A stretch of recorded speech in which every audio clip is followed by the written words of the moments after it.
Hey guys, welcome to the next day of Avengers Week and part 2 of my Avengers Endgame predictions. If you haven't seen part 1, I highly suggest you start there, where I talk about all the information we do know and just talking about more down-to-earth, realistic ideas. In this episode, we're going to kind of use my imagination as a catalyst for my next predictions, or just kind of what ifs, or wouldn't it be cool if kind of thing. First of all, I want to talk about the Lego sets. I think that's a very important place to start. There are 5 Lego sets released, but first, let's talk about the ones that were released for Infinity War, because it's very important to know this. So, there were 6 released for Infinity War and 5 released for Endgame. Now, for Infinity War, it was a little more broadened, and we have the Guardians ship. I'm not listing these in order of price or in scale or anything like that. I'm just putting them in kind of what comes to my mind first. So there's the Guardians ship, and it comes with the Infinity Gauntlet and the Reality Stone. So one of the things they did with these sets was each set came with a different Infinity Stone, which allowed you to kind of assemble your own gauntlet. Now this will be important later, because I'll explain why this is important. But the Infinity Gauntlet and the Reality Stone showed up in the Guardians ship. So that's where Thanos also showed up, and that's where you get the gauntlet for the Lego Gauntlet, which had removable stones. Then you have the Outrider dropship, which in my opinion is probably the best and of the small Marvel sets. Being only about $15 now, you can get it for like $12 on sale or whatever. And it came with the Space Stone. Now, not all these stones were revealed where the Thanos gets them. I think they just kind of did it because they needed a way to hide every stone in each set, and not all the sets had it. A good example is the, I believe the Power Stone was in the Hulkbuster Mark II, which we'll talk about Iron Man kind of later in this video, but the Hulkbuster Mark II came with the, I believe it was the Power Stone. I'm pretty sure. I could be wrong, but I think that's what it was. The Soul Stone showed up in, what is it, the Thresher attack or whatever it was called. And that was the kind of Wakanda set. So it was believed for a while that the Soul Stone could be in Wakanda. And because these sets were announced and released before, or at least we got pictures of them before Black Panther came out, that was why there was a huge theory of the Soul Stone being somewhere there. However, Soul Stone wasn't there. I believe the trying to remember, I might be getting these stones wrong. I do know that the Time Stone was in the Sanctum, and that the Reality Stone was in the Guardian ship, and that the drop ship had the Space Stone. But I'm forgetting one. And I can't think of what it would be. Because you have the drop ship, you have the Hulkbuster, you have the Thresher attack, you have the Guardian ship, you have the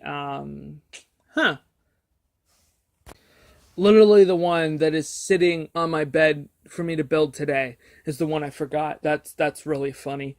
It's Thor's Weapon Quest, which had the Power Stone, I believe. Because of that, all the stones were in each of the separate sets, making 6 sets, 6 stones. It was a great idea. However, in the Endgame sets, let's list what the Endgame sets have, and we'll go into detail why they're important. So the smallest of the Endgame sets is Captain America's bike. Now, this one received a lot of disappointment, considering that it probably is based on something slightly, but is kind of its own thing. We know Captain America rides a motorcycle. It would be cool if he had kind of a decked out motorcycle. However, this set, the cycle was just huge. Like, it would have looked derpy and weird in the movie. So clearly it's probably a normal sized bike, but Lego decided to build it up and then made it more expensive than the smallest of the Infinity War sets. What are you going to do? However, it does introduce some interesting parts. However, this is not a set review. There might be a set review coming in the coming weeks. We'll see. I kind of had a screw up when I was recording them, which actually all this information that I'm listing was actually in the review. So, but next you have the War Machine Buster. Now, this one is probably one of the most intriguing for me and important. So, we have an image of what War Machine's suit looks like in Endgame with the quantum whiteness. I know it's not quantum suit. I'm just so used to calling it a quantum suit that it's still going to be a quantum suit for me. So what it introduces one of the interesting things about it is that you have this Hulkbuster, but you also have his giant, is huge. The quantum suit, quote unquote, version of his suit is huge. He stands almost a person and a half tall. Now, he's a pretty tall dude. Don Cheadle's a pretty tall dude, not the tallest, but he's up there. Actually, it would be interesting to look up his height. But he, in the suit, towers over everybody, about person and a half, which is quite interesting. Now, there are chances that is the Hulkbuster or the War Machine Buster, which would be hugely disappointing, considering that I hope that he rebuilds or builds his own version of the Hulkbuster made to fight Thanos or fight crime, whatever. And so that'll be pretty intriguing to see what they do. Honestly, we know that there was a thing that was originally believed to be the proton cannon. It was in the it was in Infinity War, and then showed up again in the image teaser for the name for Avengers Endgame. So we know that it was there somewhere. So we'll see. And what I honestly think about that is that it could be the canon for the War Machine Buster. Which surprisingly I haven't called a Hulkbuster because I keep accidentally calling it the Hulkbuster. But it's the War Machine Bolster. War Machine Buster. So we'll see if that has any breadth or if it's just kind of a neat little thing that shows up. Honestly, I hope that the suit we've seen isn't it. We do know that the War Machine Buster has 4.005 on the left shoulder, on its left shoulder, which denotes that it's probably the Mark V because 004 means that it's War Machine. Somehow, again, there's a lot of different kind of Easter eggs there, especially from Iron Man 2 and even Iron Man. But we go to the War Machine. So after that, there's an introduce, and there are no stones in any of these sets except for one of them, which will be the last one I talk about. The next set that's quite interesting is the Iron Man Hall of Armors, which is a unique set because it's Endgame. It has suits that were introduced in the earlier movies. So you have the Mark V, which is the suitcase armor. You have the Mark I, which is the original armor he wore out of that cave. There's the Mark 41, known as Bones, which shows up in Iron Man 3. You even have the Mark, I believe it's 38, which is the Igor suit. Now it's brick built and I don't like it, but that's another story. And then it also has the Mark 50. Now, one of the most intriguing things about it is that Iron Man does not... so we've seen every single suit, 1 through 50, except for one of them. And that was the Mark 48, which is presumably the prototype for the Mark 50. So look forward to that. There's also the Mark 85, which shows up in Endgame, but we'll get there, and we'll talk more about Iron Man again towards the end of this video, which will be a longer video, by the way. Excuse me, I have hiccups. Anyways, so one of the things that we know from the set is that if it's an Endgame set, most of these suits were destroyed in Iron Man 3. That means either he rebuilds all his suits, knowing Tony, that wouldn't actually surprise me, or he there's talk of time travel. Now, I didn't bring that up in the first episode because I have some theories about that. And I'll get to some of those theories in a little bit. But it's just an intriguing set. Next, we have the Avengers Ultimate Quinjet, which is pretty straightforward. We actually see the Quinjet in the trailer. It's actually the only set besides the Avengers compound that we see in the trailers. The Quinjet is just a larger Quinjet, probably more maneuverable. Maybe it's spacefaring. You don't know. I mean, it looks like they're going to be taking the Guardian ship into space. Who knows? We'll see. But it's still there. It's a pretty cool set, and my personal favorite from the group. My second favorite being the Hulkbuster or the War Machine Buster. I told you I was going to do it. But the Quinjet was pretty cool. But didn't really give us any spoilers or anything. I mean, not that these are spoilers. Again, just like the trailers, sets are made to be misleading too. And then we come to the Avengers compound, which is technically the largest price point, but it's actually slightly smaller than the Quinjet and has like 200 less pieces and is almost $20 more because of the inclusion of 2 big figs, which is kind of bullcrap. But it is an important set because it does give us the knowledge of the gauntlet. In the set, there's a little area that houses the gauntlet behind, like, red laser lines, vault kind of stuff. And the set plays it as Thanos is coming to steal the gauntlet back. And it comes with Captain Marvel in her normal garb. And it comes with 2 stones only. The Time Stone and the Power Stone.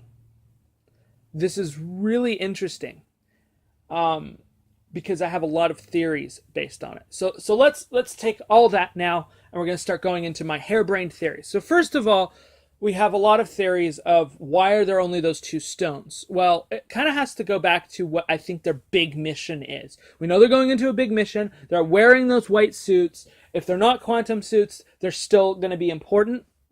We know that they're going to somehow witness the events of past movies again, especially the Battle of New York.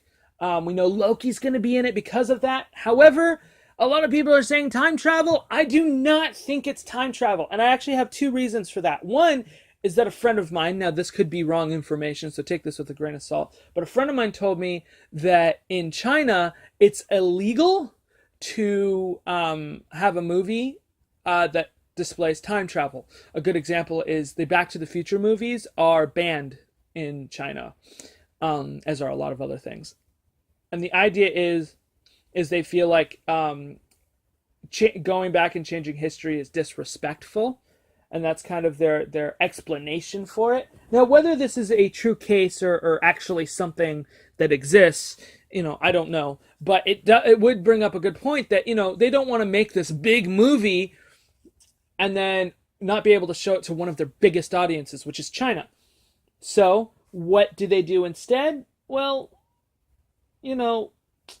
here's what my theory is.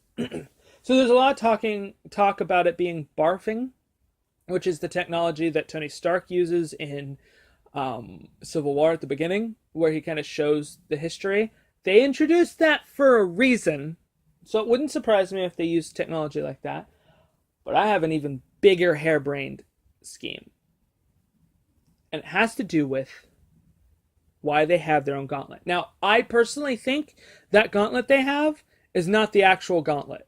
I think it's another version of the gauntlet, or a different gauntlet, maybe another forged gauntlet, or a gauntlet they got back in time, or they are somehow, I know I just contradicted myself, but somehow they have a gauntlet with the power and time stones only. Now, I have several theories. One theory that I had is that the Avengers go in, maybe the quantum realm or whatever, they go time traveling, and they have to get each suit. Captain Marvel holds Thanos and his army off, maybe with a couple other characters, like maybe Pepper and her rescue armor, or whatever the blue armor is, or things like that.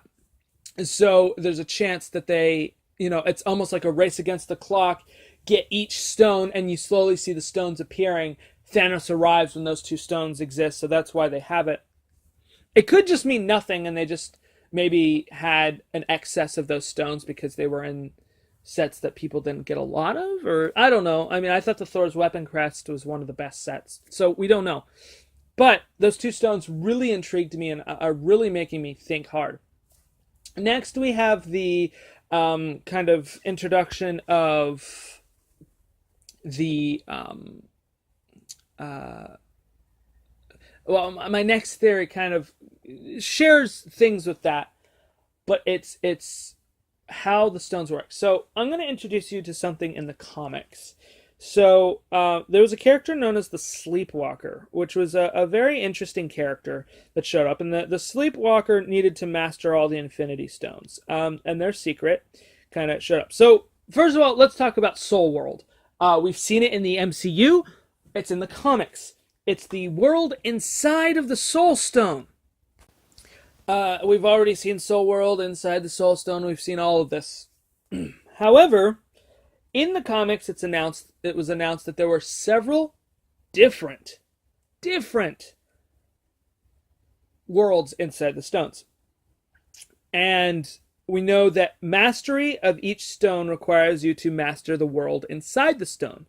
However, you also have to master the previous stone. There's actually a thing called, I believe it's called the Infinity Band or something like that. And it's basically a infinite chain of each stone kind of laid out in a figure eight pattern or an infinity symbol pattern, and which one goes next. And it kind of shows how you have to master each stone to master the next. And once you master the final stone, all of them will kind of click in and you will have mastered all of the stones and learn their secrets. But also by learning their secrets, you also know how to kind of handle them without, wiping half the universe. Because it'll change you enough that you'll understand why you can't do that. So one of the things we know is that Thanos has not mastered the stones. He only has a basic mastery. He's been studying them, but he doesn't know everything. And that's why when you look at the Infinity War and that, even the directors, and I think it might have been even Feige said it, that he doesn't know what he's doing entirely. He just knows that he can use them, but he hasn't mastered them. And so in the comics, there's this character known as Sleepwalker that tries to go through each world. And each world, you face several different things. And I have an idea that I honestly don't think they'll do. And if they don't, I know I'm doing it in SciFreaKs. Endgame is really going to be a game changer for SciFreaKs because I'll kind of know what I'm going to be doing in the Avengers series and stuff like that, Marvel related. But first he reaches the Mindscape, which is the world inside the Mind Stone. All it really is it's populated by any creature the mind can conceive. So including nightmares and things like that to pure beauty and that. So basically think of anything that has ever existed in your head is now physical, a physical reality, and is kind of against you. Overcoming your fears kind of overcomes the Mind Stone. And there's suggestion that it's connected between the fear dimension and Nightmare himself. Nightmare is going to show up in Doctor Strange 2, by the way, or the second Doctor Strange. I don't know if it'll be called Doctor Strange 2, but it'll kind of, it can kind of show up in there. But basically by mastery of your mind and everything inside your head, you master the stone. And you move on to the next stone, which is the world inside the Power Stone, is the arena, where it's constant fighting. Think of it almost like Ragnarok. Constant fighting, and champions constantly winning, which gives you this kind of really cool. There's this being in there known as Dynamis who calls himself the living embodiment of the power cosmic, and he at least won, and he appears so his design and appearance and just character seems to be a combination of Adam Warlock and Silver Surfer. Now we'll probably never see them like this, but there's a chance or something like that. And you have the Vast, which is the world inside the Space Stone. It's so empty that it's overwhelmingly nothing. It's overwhelmingly empty, vast, And by accepting that you're going to be alone and accepting all of that, you because there's you basically have to overcome the fear of this emptiness. And once you overcome it, you've overcome the space stone. Next, you have the ellipsis, which is the world inside the time stone.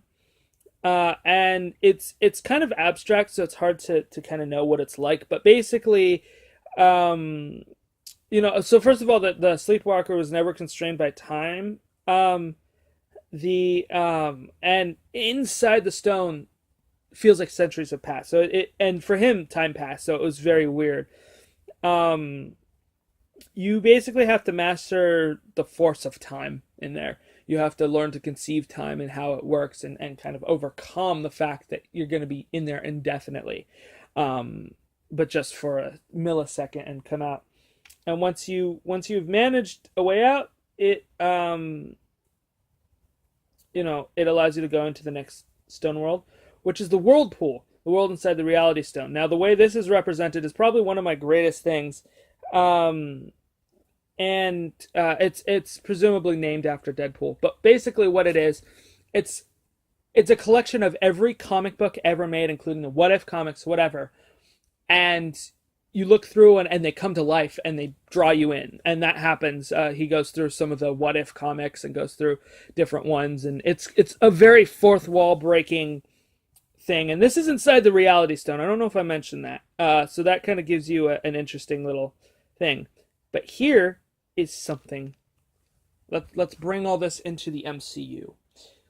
We know that Endgame is going to introduce a lot of interesting things. And because these comics that I just explained, with the Sleepwalker and that came out after Infinity War. All of that came out towards the middle end of last year. That means there's a reason it came out. We've seen this with the Guardians. They rebooted the Guardians comics right before Guardians of the Galaxy came out to match the team from the comics. You see that a lot, that the big screen kind of matches the comic book screen, I guess, or the comic book world, to get new people into the comics more, or make it less confusing for people. Which means there's a chance that all that could be in the MCU. Now, it would be their own version of it, but I have a theory that they actually travel inside the different worlds of the stones. On their way through the Soul Stone, they'll be able to bring Gamora out, because we know she's going to be in Guardians Volume 3, and unless it's a prequel, she has to come back. So they can bring her out. We know her soul's trapped in there. And they'll master it, and all the Avengers have to master it. Now comes one of the most touching things. So we know that the Stan Lee cameo is the final cameo in Endgame, which means that Stan Lee will probably have a meaningful cameo. It'll probably be sad or whatever. But I thought it would be really cool, because there's kind of like a librarian, quote unquote, in the Whirlpool, which was the one inside the Reality Stone.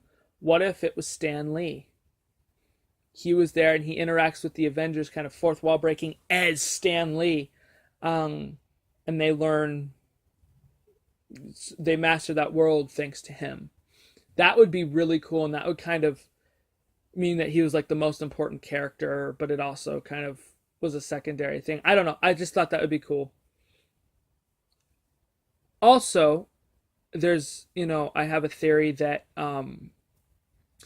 in each stone, they witness events, especially in the time stone or whatever. They can witness different events that have happened, and they just kind of have to run through them because they're fake, almost like a Twilight Zone or Star Trek episode. And they kind of have to run through without, worrying about it because it's fake. And even to the point where the arena could be Thor Ragnarok. They could be revisiting Thor Ragnarok. You never know. There could be a whole bunch of different things, and that could be how they bring Korg into it or whatever. There's so much they could do with it. And then once they master it, they have to slowly master it, and each stone appears, so they have a couple stones to start with or something like that. Or, and my third theory, not from the comics, is those two stones are the only stones they were able to retrieve, which means they have to use the Time Stone and Power Stone to try to reset everything. They use the Time Stone to go back in time to get the other stones, and so on and so forth, or they use the Time Stone to reverse time. Doctor Strange was, interestingly, not banned in China because it rewound seconds of time. So there could be a chance that they do things like that, but it's, or they got special permission, things like that. You never know. Which brings us to our final topic. I know we're already running at almost a half an hour here. I'm going to try to keep this at a half an hour. It's at 25 minutes now. I want to introduce Iron Man, because Iron Man to me is one of the coolest things. A lot of people didn't like Iron Man 3 for whatever reason, but one of the things it did is it introduced so many new suits. In fact, it introduced exactly 35. We went from the Mark 6, or the Mark 6? Mark 7, sorry. The Mark 7 to the Mark 42, which is 35. And so there were 35 new suits introduced. Now, a lot of these suits had special functions and were made to fulfill said functions. And I think one of the interesting things about it is knowing from both promotional stuff, the Lego sets, whatever, Iron Man donned the Mark 85, which is actually based on his first red and gold suit in the comics, which I believe is the Mark IV. I believe there were two versions of the Mark I. There was the silver one he made in the cave, and then he made a more refined golden version. And then he made a silver suit, and then his first red and gold was the Mark IV, which is what the Mark 85 in the MCU is based off of. Kind of nice comics nod there. But the Mark 85 tells us that from the Mark 50 to the Mark 85, there's again 35 new suits introduced. That means, technically, well, actually it would be 34, but because the Mark 50 was already, anyways, math, whatever. But what this means is that they could pull an Iron Man 3. Now, part of the thing with Iron Man 3 is that was what they showed in the trailers, were all the new suits. Because we're not seeing them in Endgame, there might be a different thing. Now, I want to bring a couple things up real quick before I continue. With Infinity War, one of the interesting things that I remember the people I viewed the movie with and things like that kept saying was that, and I agreed, the movie is very simple. It has a complex cast, but the story is very simple, and it's about Thanos. Now they wiped half that cast, so now they can cleverly focus more on personal relationships. We'll see Tony and Steve make up and things like that. And so they can go more in depth. That means we'll probably be able to get more Iron Man suits. However, they might do a thing similar to what they did in Ultron with the Iron Legion, which is technically originally what Iron Man called his army of suits. But then he made the robotic versions of the suits, or of the Iron Legion. However, we do know there's concept art from Infinity War of him making a bunch of almost identical suits. So here's my theory. I believe most of them will be relatively identical or very similar to each other, kind of like they did with the original Iron Man suits. You know, obviously the Mark V, the suitcase armor is a little different, or the special armors. But for the first several suits, especially the red and gold ones, they're almost identical, save for minor gold things here or minor details there, whatever. They're almost all identical. So they'll probably do something similar in Endgame, probably have an army, save for a few, which will probably have special functions. You know, we'll have the 85, which looks relatively different. And we'll probably have some other suits that show up. Now, a lot of people are like, well, he has to come back home and create all these suits? Like, what? Well, here's the thing. Yes and no. Iron Man is going to show up at some point in the movie with his Mark 85, but that doesn't mean that all the suits had to be built in that time. The concept art for Infinity War, which I bet you anything they're doing a similar thing with Star Wars Last Jedi, which I'll probably, or with Star Wars Episode 9, sorry, but I'll probably talk about that another time. Is you releasing concept art for the first part, so the next part shows you, or the last part has what that means. So we also have concept art of all the Avengers fighting Thanos, fending them off or whatever, all at once, and you have and then you also have Stark building all those suits, which are all concept art for Infinity War. So chances are that was almost like a sub tease, I guess. They for those of us who predicted it, you can use that to predict what might happen, or tell you that, yeah, okay, they didn't put it in Infinity War, but it still is kind of canon at some point. So start making those suits. Now, one of the things we do know is that there might be some time displacement. We do know that there's enough time for Cap to go to therapy or whatever, or group therapy or whatever. There was talk that there will be like a 5 years later or several months later kind of delay. And I'm sure the beginning will start right after Infinity War or something like that. And then we'll have like maybe 5 years, and then we'll go into probably about, whatever the next amount of time will be for the rest of the movie. So we can kind of look at Stark could make it in that time, or he could just make it in the time before Infinity War. Because Stark is one of the people that actually knows something is coming. He is constantly doing it. He mentioned it.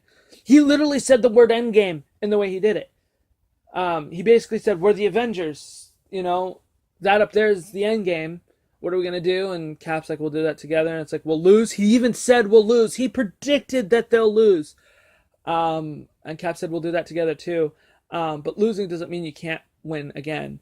I remember, whether it's a happy ending or sad ending, depends on where you end the story. I think either Lewis Carroll or Mark Twain or somebody like that said that. I should know. I should.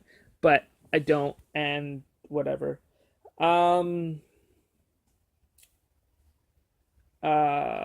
Yeah.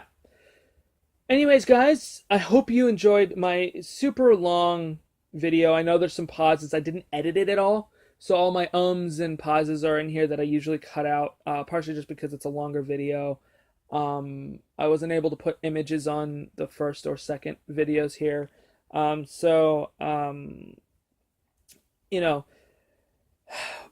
anyways, guys, I hope you enjoyed this video and enjoyed this, the idea.